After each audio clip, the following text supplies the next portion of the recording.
رمضان آیا، ماہ رمضان آیا، ماہ رمضان آیا، ماہ رمضان آیا۔ نحمده ونصلي ونسلم على رسوله الكريم، اما بعد فاعوذ باللہ من الشیطان الرجیم، بسم اللہ الرحمن الرحیم۔ یا ایہا الذین آمنوا کتب علیکم الصیام کما کتب علی الذین من قبلکم لعلکم تتقون، صدق اللہ العلی العظیم وصدق رسولہ النبی الکریم الامین، ونحن علی ذلک لمن الشاہدین والشاکرین والحمد للہ رب العالمین۔ معزز و محترم لائق صد احترام ناظرین کرام، اللہ رب العزت کی توفیق اور عنایت، اس کا خاص لطف و کرم ہمیں زندگی میں ایک دفعہ پھر ماہ رمضان المبارک کے فیوز و برکات سمیٹنے کا موقع عطا فرمایا۔ گزشتہ نشست میں ہم نے سیدہ فاطمۃ الزہرا رضی اللہ تعالی عنہا کے حوالے سے گفتگو کی تھی۔ آج 4 رمضان المبارک ہے اور ہم جو پچھلا گزشتہ سے پیوستہ موضوع روزہ کے حوالے سے چل رہا تھا اسی پر گفتگو کو آگے بڑھاتے ہیں۔ نبی مکرم شفیع معظم صلی اللہ علیہ وآلہ وسلم کے احادیث طیبہ کی روشنی میں ہم روزے کی اہمیت کے حوالے سے گفتگو کر رہے تھے، اور روزے کی اللہ رب العزت کی بارگاہ میں مقبولیت پر چند باتیں آپ کے گوش گزار کی تھیں۔ تاجدار کائنات صلی اللہ علیہ وآلہ وسلم نے ارشاد فرمایا کہ روزہ بندے کی ڈھال ہے، یعنی روزے دار کے لیے روزہ ڈھال ہے۔ اس کا کیا مطلب ہے؟ ڈھال کسی چیز سے بچنے کے لیے جس شے کو استعمال کیا جاتا ہے اس کو ڈھال کہا جاتا ہے، جسے ہم یوں کہہ سکتے ہیں کہ پروٹیکشن کے لیے اگر کوئی چیز درمیان میں حائل کی جائے، کوئی ضرر پہنچانے والی شے سے بچنے کے لیے کسی چیز کو آگے کیا جائے تو وہ ڈھال ہوتی ہے۔ روزے دار کے لیے روزہ ڈھال ہے۔ کس چیز سے ڈھال ہے؟ گناہوں سے ڈھال ہے۔ اس وجہ سے کہ روزے میں چونکہ کھانا پینا منع ہوتا ہے اور سحری سے لے کر افطار تک روزے دار کوئی بھی چیز کھا پی نہیں سکتا، اور جب انسان کچھ کھاتا پیتا نہیں تو اس کا نفس کمزور ہو جاتا ہے، اور جب اس کا نفس کمزور ہوتا ہے تو اس کا نفس کا گناہوں کے لیے ابھارنے کی جو طاقت ہے وہ بھی کمزور ہو جاتی۔ تو تاجدار کائنات صلی اللہ علیہ وآلہ وسلم کے فرمان کی روشنی میں ہمیں یہ بات سمجھ آئی کہ جو روزے دار ہوتا ہے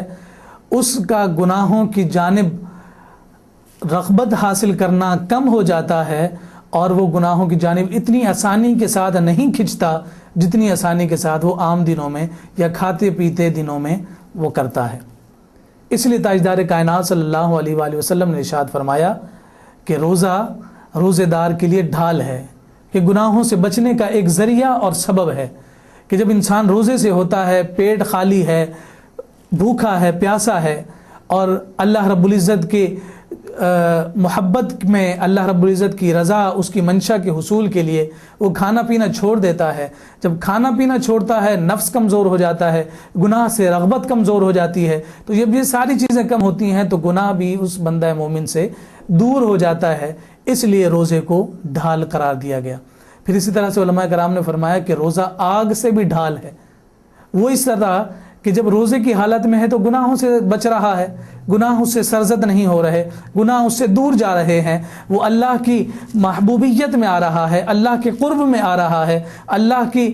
بزرگی اور اس کی پسندیدگی میں آ رہا ہے۔ تو جب وہ اسے اللہ کا قرب حاصل ہو رہا ہے تو اس پر اللہ کے انعامات و اکرام کی بارش ہو رہی ہے، اس کی رحمتوں کا نزول ہو رہا ہے، جس کے صدقے میں وہ اللہ کا مقبول بن رہا ہے۔ جب وہ اللہ کا مقبول بن رہا ہے تو وہ اللہ کے نیک بندوں میں شامل ہو رہا ہے، نیکوں کا ٹھکانہ چونکہ جنت ہے، اسی لیے تاجدار کائنات صلی اللہ علیہ وآلہ وسلم کی اس حدیث مبارکہ کی روشنی میں علماء کرام نے فرمایا کہ روزے دار کے لیے یہ روزہ جہنم کی آگ سے ڈھال ہے کہ وہ جہنم کی آگ سے اسے بچا کر اللہ کا محبوب بنا کر جنت کا حقدار بنا دیتی۔ پھر اسی طرح سے جب روزے کی فضیلت اور روزے دار کی اللہ رب العزت کی بارگاہ میں مقبولیت اور پسندیدگی کے حوالے سے گفتگو کی جائے تو تاجدار کائنات صلی اللہ علیہ وآلہ وسلم کی حدیث مبارکہ ہم سب نے اکثر و بیشتر سن رکھی ہے۔ اللہ رب العزت ارشاد فرماتا ہے، حدیث مبارکہ ہے جس کے بارے میں تاجدار کائنات صلی اللہ علیہ وآلہ وسلم نے ارشاد فرمایا کہ اللہ رب العزت کو روزے دار کے منہ کی بو مشک سے بھی زیادہ عزیز اور پسندیدہ ہے۔ اللہ اکبر! وہ بو جو پیاس کی شدت، بھوکے رہنے کی وجہ سے، منہ کے بند رہ جانے کی وجہ سے ایک بڑی ہی کراہیت آمیز بو انسان کے منہ میں پیدا ہو جاتی ہے، جس سے ایک انسان دور بھاگتا ہے، اسے برا محسوس کرتا ہے، مگر روزہ اس بو کو اتنی برکت عطا کر رہا ہے کہ اللہ رب العزت اسے مشک سے بھی زیادہ پسند فرماتا ہے۔ اس حدیث مبارکہ پر ہم کیا گفتگو کریں کہ ایک ناپسندیدہ جو انسانی فطرت کے لیے ناپسندیدہ شے ہے، اور اللہ رب العزت نے خود ارشاد فرمایا کہ صفائی نصف ایمان ہے، اور منہ کا صاف رکھنا بھی تو نصف ایمان ہے، مگر چونکہ روزے کی وجہ سے، بھوکا پیاسا اللہ کی وجہ سے اپنے آپ کو کھانے پینے جائز چیزوں سے روک کر اللہ رب العزت کی محبوبیت اور اس کا قرب حاصل کرنے کے لیے جب ایک گناہ گار بندہ بھوک اور پیاس کی وجہ سے روزے سے رہتا ہے اور اس کے منہ سے بو آنے لگ جاتی ہے، وہ بو اللہ رب العزت کو اتنی زیادہ پسند ہے کہ مشک کی ساری خوشبوئیں پیچھے رہ گئیں، وہ بو خوشبو بن کے اللہ کی بارگاہ میں مقبول ہو جاتی۔ ناظرین محترم، علماء کرام نے جب اس پر بحث فرمائی تو وہ فرماتے ہیں کہ اللہ رب العزت نے اس بو کے حوالے سے جو بات کی وہ کس وجہ سے؟ فرشتوں کو مشک کی خوشبو پسند ہے، اور حضور علیہ الصلوۃ والسلام کے فرامین کی روشنی میں ہمیں یہ سبق بھی ملتا ہے کہ جب عبادت کے لیے مسجد جایا کرو تو خوشبو لگا کر جایا کرو، تاکہ ایک بڑی بارگاہ میں جا رہے ہو، اچھے سنورے ہوئے ہو، سلجھے ہوئے ہو، ساتھ تمہارے بدن سے خوشبو بھی آنی چاہیے۔ اس خوشبو لگانے کا بھی اللہ رب العزت اجر دیتا ہے کہ میری بارگاہ میں بڑے انتظام و انصرام کے ساتھ آ رہا ہے، اور جو فرشتے ہوتے ہیں اس کے اس خشوع و خضوع کو پسند کرتے ہیں اور اس کو خوشبو کو پسند کرتے ہیں، تو اللہ رب العزت اس جانب اشارہ کرتے ہوئے نظر آتا ہے کہ وہ مشک کی خوشبو جو بندے کو میری عبادت کی جانب بلا رہی ہے، عبادت کی جانب لانے کا ذریعہ بن رہی ہے، اس کو لگا کر وہ میری بارگاہ میں آ رہا ہے، فرشتے اسے پسند کر رہے ہیں، مگر اس مشک کی اہمیت کم ہے اور اس روزے دار کے منہ کی بو کی اہمیت اس سے کئی درجے بڑھ کر ہے کہ اللہ رب العزت اسے پسند فرما رہا ہے۔ اسی طرح سے تاجدار کائنات صلی اللہ علیہ وآلہ وسلم کی اور بہت ساری احادیث طیبہ ہمیں روزے کی فضیلت کے حوالے سے ملتی ہیں۔ اگر اسی پر ہی بات کو بڑھاتے رہیں تو ایک وقت کا دفتر درکار ہوگا۔ بات کو مختصر کرتے ہوئے جو اگلی بات میں کرنا چاہتا ہوں کہ روزے کا آغاز کس طرح سے ہوا، اس کی غرض و غایت کیا ہے، اور یہ روزہ کس طرح سے عبادت ہے۔ اس آیہ مبارکہ میں جو اللہ رب العزت نے کتب علیکم الصیام کما کتب علی الذین من قبلکم فرمایا، تو عقل انسانی کی ایک عادت اور فطرت ہے کہ جب اسے کسی چیز کا حکم دیا جائے تو وہ اس حکم کو پرکھنے کی کوشش کرتا ہے کہ یہ حکم مجھے کیوں دیا جا رہا ہے، اور آیا اس پر عمل کرنے کا مجھے کیا فائدہ ہے۔ تو اللہ رب العزت نے اس آیہ مبارکہ میں ایک ایسے کام کا حکم دیا جو عقل میں نہیں آتا۔ نماز ہے، نماز انسان پڑھتا ہے تو وہ ظاہری طور پر اللہ کی عبادت کرتے ہوئے نظر آتا ہے، مال ہے اللہ کی راہ میں خرچ کرتا ہے، اسی کا دیا ہوا مال ہے اسی کی راہ میں خرچ کرتا ہے، ایک ظاہری طور پر عقل میں آنے والی ساری باتیں ہیں۔ حج ہے، حج ادا کرتا ہے کیونکہ بیت اللہ ہے، اتنی عظمت حضور کی والی جگہ ہے، اس کے حج کا اللہ نے حکم دیا۔ اسی طرح سے دیگر عبادت اور ریاضت ہے، سب عقل میں آتی ہیں۔ مگر یہ روزہ بھوکا پیاسا رہنا ہے، اور بھوک اور پیاس کی شدت کو محسوس کرنا اور کھانے پینے سے رک جانا، یہ کیسے عبادت بن گئی؟ تو اسی لیے اللہ رب العزت نے ارشاد فرمایا یہ کتبہ علیکم الصیام کا جو حکم ہے نا، اس سے گھبرانے کی ضرورت نہیں ہے. اسی لیے فرمایا کما کتبہ علی الذین من قبلکم، کہ کہیں تمہارے ذہنوں میں یہ سوال نہ پیدا ہو جائے کہ یہ بھوکا پیاسا رہنا اور کھانوں کو ترک کر دینا جو جائز چیز ہے، جماع سے رک جانا، اپنے بھائیوں کی غیبت چغلی سے گناہوں سے بچنے کے لیے علیحدہ ہو جانا، جماع سے رک جانا، تو یہ ساری چیزیں جائز تھیں. جماع حلال ہے، جائز ہے، کھانا پینا جائز ہے، حلال ہے، حلال چیزوں کا کھانا بلکہ باعث اجر و ثواب ہے. تو یہ ساری چیزیں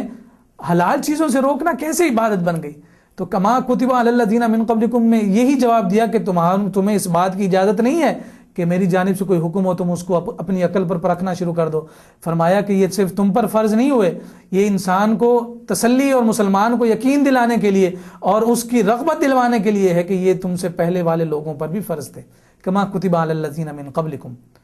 لعلکم تتقون کی تو گہرائی ہی بہت زیادہ ہے، انشاءاللہ اس پر ہم بعد میں گفتگو کریں گے. ناظرین محترم، روزہ، اس کے بارے میں جب ہم نے کتابوں میں مطالعہ کیا تو یہ بات نظر آتی ہے کہ سب سے پہلے اللہ رب العزت نے روح کو تخلیق فرمایا، اور روح کھانے پینے کی جو انسان کی ضرورت ہے اس سے پاک ہے، یعنی روح کو کھانے پینے کی حاجت نہیں. اسی طرح سے اجزائے جسمانی جب روح اور جسم علیحدہ علیحدہ تھے تو انہیں بھی کھانے پینے کی کوئی حاجت نہ تھی، مگر جب ان دونوں چیزوں کو ملایا گیا،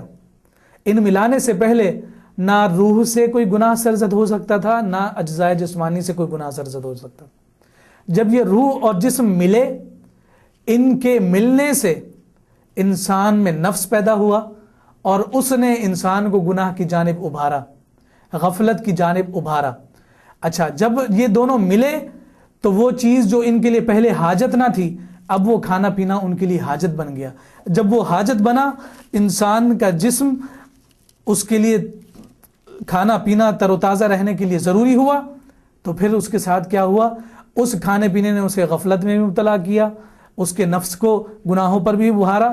تو اس لیے اللہ رب العزت نے یہ روزے کا حکم ارشاد فرمایا کہ جس طرح سے تمہاری روح جب جدا تھی، تمہارے اجزائے جسمانی جدا جدا تھے اور وہ گناہوں سے پاک تھے، میں چاہتا ہوں کہ تمہیں تمہاری اصل کی جانب لوٹاؤں کہ جو کھانے پینے کی وجہ سے جس طرح سے تمہارے اندر گناہوں کی رغبت پیدا ہوئی، اس کو دور کرنے کے لیے چاہتا ہوں کہ وہ جو تمہارے لیے حاجت بن گئی ہے اس حاجت کو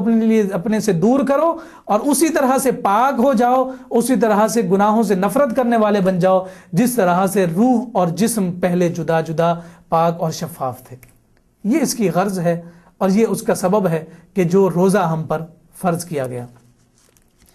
اب جب ہم روزے کی فرضیت کے حوالے سے بات کریں کہ یہ کب فرض ہوا، تو تقریباً تمام مفسرین کرام نے اسی آیت کے تحت یہ بیان فرمایا کہ یہ نبوت کے 15ویں سال، نبوت کا 15واں سال اور ہجرت کا دوسرا سال، یعنی 13 سال تو تاجدار کائنات صلی اللہ علیہ وآلہ وسلم نے مکہ مکرمہ میں گزارے، پھر ہجرت فرما کر مدینہ طیبہ تشریف لائے. ہجرت کے بعد جو سال چلا تو اس کو ہجری کہا جاتا ہے. تو 2 ہجری یعنی ہجرت کا دوسرا سال تھا جب روزہ فرض ہوا، اور نبوت کا یعنی 40 سال کے بعد 15واں سال تھا نبوت کا، اعلان نبوت کے بعد 15واں سال تھا کہ جب یہ روزہ فرض کیا گیا. سب سے پہلے ایک روزہ فرض ہوا، یعنی یوم عاشورہ کے دن کا 10 محرم الحرام کے دن کا روزہ فرض ہوا. پھر اس کو منسوخ کر کے چاند کی 13ویں 14ویں اور 15ویں ان تاریخوں کا روزہ فرض کیا گیا. پھر یہ روزہ بھی منسوخ ہوا اور ماہ رمضان مبارک پورے رمضان کے روزوں کو فرض کیا گیا، مگر فرض اس انداز میں کیا گیا تھا کہ لوگوں کو اس بات کا اختیار دیا گیا تھا کہ اگر تم روزہ رکھنا چاہو تو رکھو، نہیں تو ان روزوں کے بدلوں میں فدیہ دے دیا کرو. پھر یہ فدیے کا جو معاملہ تھا اس کو بھی منسوخ کر دیا گیا اور خالصتاً روزہ یعنی پورے رمضان مبارک میں روزے کو فرض قرار دے دیا گیا. پھر اس کے بعد جماع جو حلال تھا پہلے کہ اس سے روک دیا گیا کہ روزے کی حالت میں جس طرح سے کھانا پینا منع ہے، اس طرح سے شادی شدہ کے لیے ایک مرد کا عورت کے ساتھ صحبت جو کہ ایک حلال اور مستحسن عمل ہے اس سے بھی منع کر دیا گیا کہ روزے کی حالت میں تمہیں جماع کی بھی اجازت نہیں ہے. اسی طرح سے اور بہت سارے واقعات پیش آئے، اس کی ساری شکل و صورت اور حیت میں تبدیلی آتی چلی گئی کہ پہلے 1 دن کا روزہ فرض تھا، پھر اس کے بعد 3 دن کا ہوا، پھر اس کے بعد پورے رمضان کا ہوا مگر اس میں کچھ نرمی تھی، پھر اس نرمی کو بھی ختم کر کے اب جو اصل حالت روزے کی ہمارے پاس موجود ہے، اس حالت میں قرآن مجید فرقان حمید نے اس کو بیان فرما دیا۔ یہ جو شہر رمضان الذی انزل فیہ القرآن کی آیہ مبارکہ ہے، اس کا اگلا جو جز ہے یہ مکمل اسی جانب تائید کرتے ہوئے نظر آتا ہے کہ جو آج روزے کی اصل حیت ہے۔ تمام عبادات تقریباً اسی طرح سے ہیں کہ شروع میں ان کو جب فرض کیا گیا تو وہ نرم تھیں، یعنی آسان تھیں، آہستہ آہستہ جب وہ معمول بنتا چلا گیا تو اس کو مزید آہستہ آہستہ اصل شکل و صورت میں لایا جاتا رہا۔ المختصر یہ اور میری گفتگو کا خلاصہ اس بات کی جانب ہے کہ ہمیں اللہ رب العزت کی جانب سے عطا کیے گئے یہ تمام اعمال صالحہ کو ہر ممکن طور پر اس کی اصل روح کے مطابق ادا کرنے کی کوشش کرنی چاہیے۔ اب یہ روزہ، اس میں نہ صرف اور صرف کھانے پینے سے رکنے کا نام روزہ نہیں ہے، یا جماع جو انسان مسلمان کے لیے حلال ہے اس سے رکنے کا نام نہیں ہے، بلکہ روزے کی حالت میں اپنے آپ کو گناہوں سے بچنے کا بھی نام ہے۔ اسی لیے تاجدار کائنات صلی اللہ علیہ وآلہ وسلم نے ارشاد فرمایا کہ اگر کوئی شخص پورا دن بھوکا رہتا ہے، نہ کچھ کھاتا ہے نہ پیتا ہے، اس چیز سے تو رکا رہا مگر وہ گناہوں سے نہیں رکتا، تو تاجدار کائنات صلی اللہ علیہ وآلہ وسلم نے ارشاد فرمایا کہ اللہ رب العزت فرماتا ہے کہ اس کا بھوکا رہنا مجھے اس بھوکے رہنے کی کوئی ضرورت نہیں ہے، یعنی وہ اللہ رب العزت کی بارگاہ میں وہ روزہ مقبول نہیں ہے۔ اب ہم دیکھتے ہیں کہ ہم روزے کی حالت میں تو ہوتے ہیں، ہم نے اپنا کھانا پینا ترک کر رکھا ہے، ظاہری طور پر ہم روزے میں نظر آ رہے ہیں، مگر باطنی طور پر ہمیں جن گناہوں سے بچنا ہے ہم ان گناہوں سے نہیں بچتے۔ مثلا غیبت جو سب سے بڑا عنصر ہماری زندگی میں پایا جاتا ہے، اس کو سختی کے ساتھ تاجدار کائنات صلی اللہ علیہ وسلم نے روزے میں اس سے بچنے کا حکم ارشاد فرمایا ہے۔ اس کے حوالے سے ایک بڑی خوبصورت اور نصیحت آموز ہمیں ایک حدیث مبارکہ بھی ملتی ہے کہ تاجدار کائنات صلی اللہ علیہ وآلہ وسلم کی خدمت میں 2 عورتیں آئیں جو روزے کی حالت میں تھیں، شدید گرمی تھی، افطار سے تھوڑی دیر قبل تشریف وہ عورتیں آئیں اور آقا علیہ الصلوۃ والسلام کی خدمت میں عرض کرنے لگیں کہ روزہ ہمیں اتنی شدت کے ساتھ لگ رہا ہے کہ قریب ہے کہ ہم ہلاک ہو جائیں گی، ہمیں اجازت دیجیے کہ ہم روزہ توڑ دیں۔ تاجدار کائنات صلی اللہ علیہ وآلہ وسلم نے حکم ارشاد فرمایا کہ پیالہ لے کر آؤ۔ پیالہ لایا گیا، ایک عورت سے کہا کہ اس کے اندر قے کرو، یعنی الٹی کرو۔ اس عورت نے قے کی، الٹی کی تو وہ آدھا پیالہ خون اور گوشت کے لوتھڑے سے بھر گیا۔ پھر دوسری عورت کو حکم دیا کہ تم بھی اس میں قے کرو۔ اس نے بھی اسی طرح سے قے کی تو اس کے بھی منہ سے گوشت اور خون، گوشت کے لوتھڑے اور خون نکلے۔ ناظرین محترم، صحابہ کرام دیکھ کر پریشان ہو گئے کہ یہ لینے تو اجازت آئی تھی کہ روزہ توڑنے کی اجازت دیں، اور آقا علیہ الصلوۃ والسلام نے یہ معاملہ فرما دیا ہے۔ صحابہ بھی بڑے پریشان ہو گئے کہ معاملہ کچھ بڑا گمبھیر اور پریشان کن نظر آتا ہے۔ تو آقا علیہ الصلوۃ والسلام سے جب دریافت کیا، یا رسول اللہ صلی اللہ علیہ وسلم رہنمائی فرمائیے، ایسا معاملہ کیوں پیش آیا؟ آقا علیہ الصلوۃ والسلام نے ارشاد فرمایا کہ ان عورتوں نے روزہ تو رکھا ہے مگر انہوں نے اپنے آپ کو غیبت سے نہیں بچایا، تو ان کا روزہ یہی ہے جو انہوں نے اپنے منہ سے نکال دیا ہے۔ یعنی ان کا بھوکا رہنا اور اس حالت میں کہ ہلاک ہونے کے قریب ہیں اللہ کی بارگاہ میں پسندیدہ نہیں۔ کیوں؟ کہ انہوں نے اپنے روزے کو غیبت کی وجہ سے بیکار کر دیا، اور بیکار اس انداز میں کہ وہ خون کے لوتھڑے اور خون ان کے منہ سے نکل رہا ہے۔ تو اسی لیے ہمیں کوشش کرنی چاہیے اور ضرورت بھی اسی امر کی ہے کہ ہم ماہ رمضان المبارک کے ان مبارک ایام کو اور ان معمولات کو اتنی اہمیت دیں کہ ان کو اصل روح کے مطابق ادا کریں، جو جس طرح سے یہ ہم پر فرض ہیں ہم اس فرض کو بحسن خوبی ادا کریں، تاکہ ہم جس بات کے متلاشی ہیں، یعنی ہم اللہ کی رضا اور خوشنودی کی جس جستجو کے لیے یہ تمام اعمال صالح ادا کر رہے ہیں، ہم وہ جستجو میں کامیاب بھی ہو سکیں۔ اللہ رب العزت ہمیں صحیح معنوں میں تمام اعمال صالحہ اور امور دینیہ کو بجا لانے کی توفیق عطا فرمائے۔ واقعی گفتگو انشاءاللہ العزیز اگلی نشستوں میں چلتی رہے گی۔ آج کی گفتگو کو ہم یہیں ختم کرتے ہیں۔ ہم سب کو، ہماری شفا ٹیم کی پوری ٹیم کو اور مجھ ناچیز کو بھی اپنی دعاؤں میں یاد رکھیے۔ اللہ رب العزت ہم سب کا حامی و ناصر ہو۔ والسلام علیکم ورحمۃ اللہ وبرکاتہ۔ ماہ رمضان آیا، ماہ رمضان آیا، ماہ رمضان آیا، ماہ رمضان آیا۔